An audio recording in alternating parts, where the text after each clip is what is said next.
Hello student, welcome to Pratibha academy classes. मैं doctor Pratibha Singh.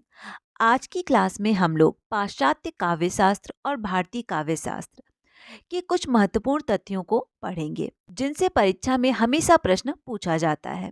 और कुछ दिनों से बहुत सारे स्टूडेंट्स के कमेंट आ रहे थे कि मैम बीपीएससी पीजीटी एग्जाम के लिए पाश्चात्य और भारतीय काव्य शास्त्र के कुछ महत्वपूर्ण टॉपिकों को पढ़ा दीजिए।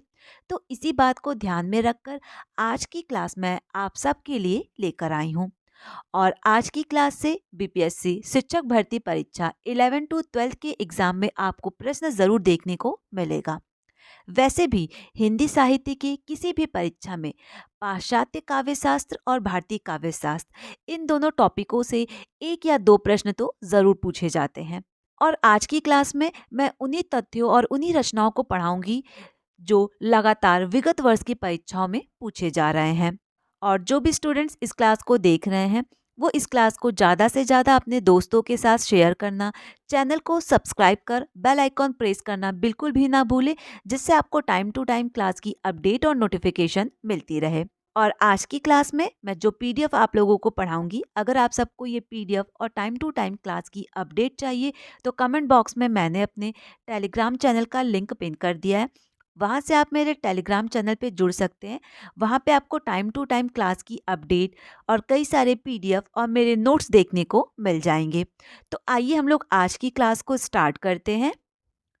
आप सबसे पहला प्रश्न देखिए, प्रैक्टिकल क्रिटिसिज्म किसका ग्रंथ है? और ये रचना कई बार परीक्षाओं में पूछी गई है। तो ये ग्रंथ है आई.आर. रिचर्ड का। ठीक है, आगे देखिए, सीक्रेट वुड किसकी रचना है? तो ये रचना है टी.एस. इलियट का। उसके बाद लिरिकल बैडल्स किसने लिखा है? तो लिरिकल बैडल्स ये रचना है विलियम वर्ड्सवर्थ की। पोएटिक्स किसकी कृति है? तो ये कृति है अरस्तु की। आगे देखिए, विखंडनवाद के प्रवर्तक कौन है? और ये प्रश्न परीक्षाओं में कई बार पूछा जा चुका है। तो विखंडनवाद के प्रवर्तक हैं जॉक देरिदा। आगे देखिए, अभिव्यंजनावाद के प्रवर्तक कौन है? तो अभिव्यंजनावाद के प्रवर्तक हैं क्रोचे। प्लेटो का जन्म कहाँ हुआ था? तो प्लेटो का जन्म एथेंस में हुआ था। अगला प्रश्न देखिए, प्लेटो किस प्रकार के दार्शनिक हैं? तो प्लेटो प्रत्ययवादी दार्शनिक है। अगला प्रश्न देखिए, दास्ता मृत्यु से भी भयावह है, यह कथन किसका है? तो ये कथन है प्लेटो का। और ये कथन प्लेटो की रचना रिपब्लिक से ली गई है। ठीक है, आगे देखिए, अनुकरण और विरेचन सिद्धांत के प्रवर्तक हैं। तो इन दोनों सिद्धांत के प्रवर्तक हैं अरस्तु। और ये दोनों सिद्धांत कई बार परीक्षाओं में पूछा जा चुका है कि विरेचन सिद्धांत किसका सिद्धांत है। तो आपको ध्यान रखना होगा कि विरेचन सिद्धांत अरस्तु का है और अनुकरण सिद्धांत भी अरस्तु का है। ठीक है, आगे देखिए, कला प्रकृति का अनुकरण करती है, यह कथन किसका है? तो ये कथन है अरस्तु का। अगला प्रश्न, कल्पना सिद्धांत के प्रवर्तक हैं। तो कल्पना सिद्धांत के प्रवर्तक हैं कोलारीज। नई समीक्षा के जनक माने जाते हैं। और ये प्रश्न काफी ज्यादा इंपॉर्टेंट है कि नई समीक्षा के जनक कौन माने जाते हैं? तो नई समीक्षा के जनक माने जाते हैं टी.एस. इलियट। आगे देखिए, of grammatology and right and difference, जिसका प्रकाशन वर्ष है 1978 ईस्वी, प्रसिद्ध पुस्तक लिखी गई है। तो इस पुस्तक की रचना जॉक देरिदा ने की है।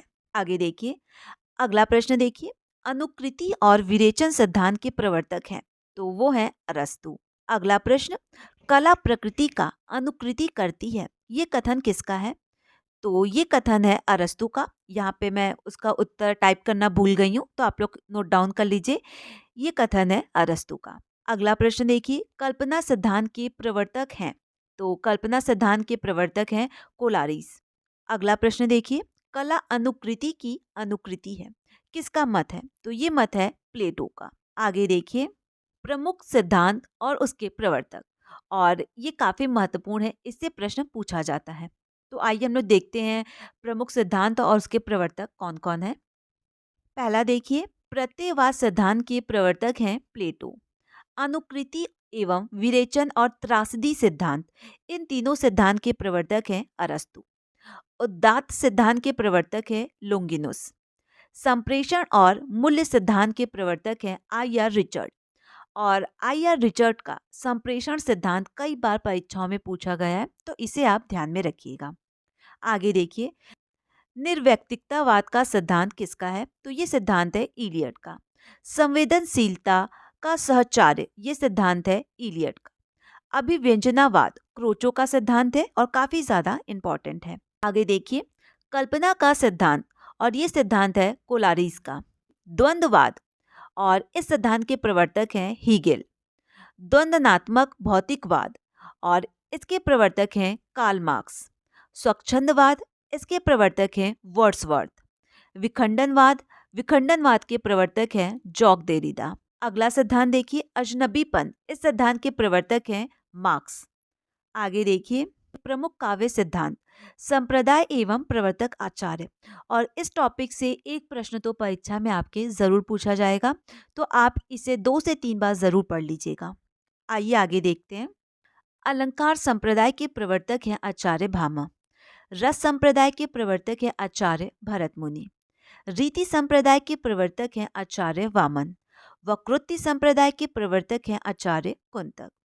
ध्वनि संप्रदाय के प्रवर्तक हैं आचार्य आनंदवर्धन। और औचित्य संप्रदाय के प्रवर्तक हैं आचार्य क्षेमेंद्र। ठीक है, आगे देखिए, भारतीय काव्यशास्त्र के कुछ महत्वपूर्ण तथ्य हैं। ध्वनि संप्रदाय के प्रवर्तक आचार्य कौन है? तो ध्वनि संप्रदाय के प्रवर्तक आचार्य हैं आचार्य आनंदवर्धन। ध्वन्यालोक ग्रंथ के रचयिता हैं, तो ध्वन्यालोक ग्रंथ के रचयिता हैं आनंदवर्धन। ध्वन्यालोक की टीका ध्वन्यालोक लोचन किसने लिखा है? तो इसे लिखा है अभिनव गुप्त ने। आगे देखिए, आनंदवर्धन का समय क्या है? और कई बार परीक्षा में पूछा जा चुका है कि आनंदवर्धन का समय क्या है, तो आप ध्यान रखिएगा कि आनंदवर्धन का समय है 9वीं शताब्दी का मध्य। अगला प्रश्न देखिए, रीति संप्रदाय के प्रतिष्ठापक आचार्य कौन है? तो रीति संप्रदाय के प्रतिष्ठापक आचार्य हैं आचार्य वामन।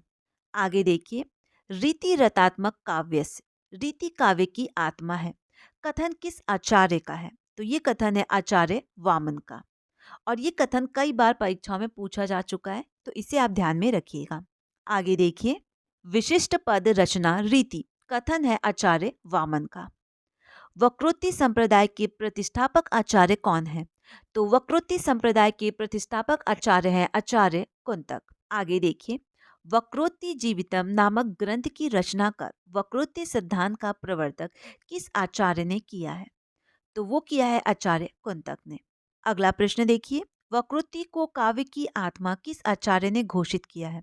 तो वो किया है कुंतक ने। आगे देखिए, प्रमुख आचार्य और उनके ग्रंथों के नाम, और इसे आप याद रखिएगा क्योंकि इससे एक प्रश्न आपकी परीक्षा में जरूर पूछा जाएगा।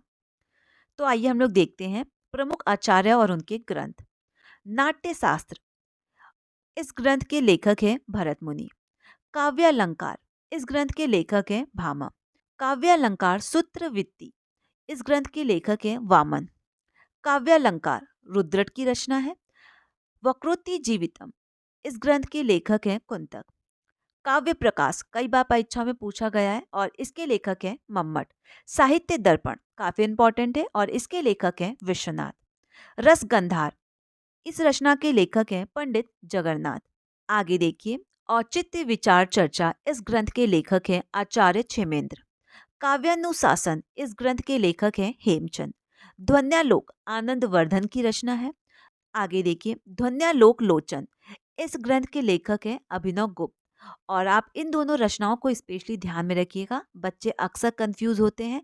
ध्वन्यालोक जो रचना है वो आनंदवर्धन की है और ध्वन्यालोक लोचन अभिनव गुप्त की है। ठीक है, तो आप इसे स्पेशली ध्यान में रखिएगा। आगे देखिए, काव्यालंकार सार संग्रह, इस ग्रंथ के लेखक हैं उदय भट्ट। चंद्रलोक, इस ग्रंथ के लेखक हैं जयदेव।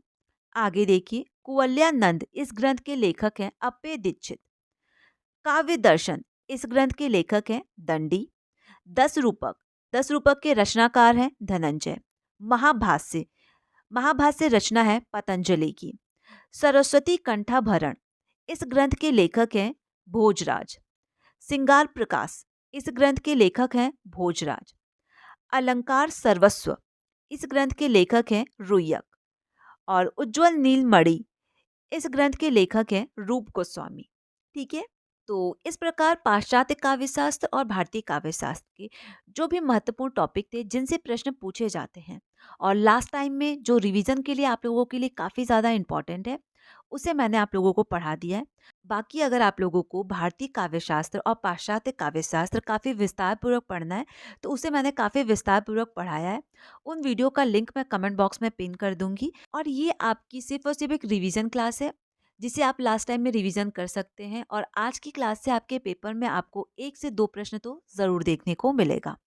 बाकी मैंने भारतीय काव्य शास्त्र और पाश्चात्य काव्य शास्त्र काफ़ी विस्तार पूर्वक पढ़ाया है। अगर आप लोगों को काफ़ी विस्तार पूर्वक क्लास देखना है तो मैं उन क्लासेस के लिंक कमेंट बॉक्स में पिन कर दूंगी, तो एक बार आप लोग उस क्लास को भी ज़रूर देख लीजिएगा। बाकी आप लोगों के पास काफ़ी कम समय रह गया है, तो सबसे बेस्ट होगा कि आप इस क्लास को 2 से 3 बार ज़रूर देख लें, जिससे जो इम्पोर्टेंट टॉपिक है वो आप लोगों के रिवीजन हो जाए। और ये क्लास आप लोगों को कैसा लगा आप लोग कमेंट करके मुझे ज़रूर बताइएगा। और इस क्लास को ज़्यादा से ज़्यादा अपने दोस्तों के साथ शेयर करना, चैनल को सब्सक्राइब कर बेल आइकॉन प्रेस करना आप बिल्कुल भी ना भूलें, जिससे आपको टाइम टू टाइम क्लास की अपडेट और नोटिफिकेशन मिलती रहे। और आज की क्लास में मैंने जो पीडीएफ पढ़ाया है वो पीडीएफ आपको मेरे टेलीग्राम चैनल पे देखने को मिल जाएगा। और मेरे टेलीग्राम चैनल का लिंक मैंने कमेंट बॉक्स में पिन कर दिया है, वहाँ से आप मेरे टेलीग्राम चैनल पे जुड़ सकते हैं। वहाँ पे आपको कई सारे पीडीएफ और नोट्स और टाइम टू टाइम क्लास की अपडेट भी मिलती रहेगी। बाकी किसी भी प्रकार का कोई भी डाउट होता है तो आप मुझे कमेंट कर सकते हैं, या फिर कमेंट बॉक्स में मैंने अपने इंस्टाग्राम और फेसबुक का लिंक पिन कर दिया है, वहाँ से आप मुझे डायरेक्ट मैसेज भी कर सकते हैं। Thank you.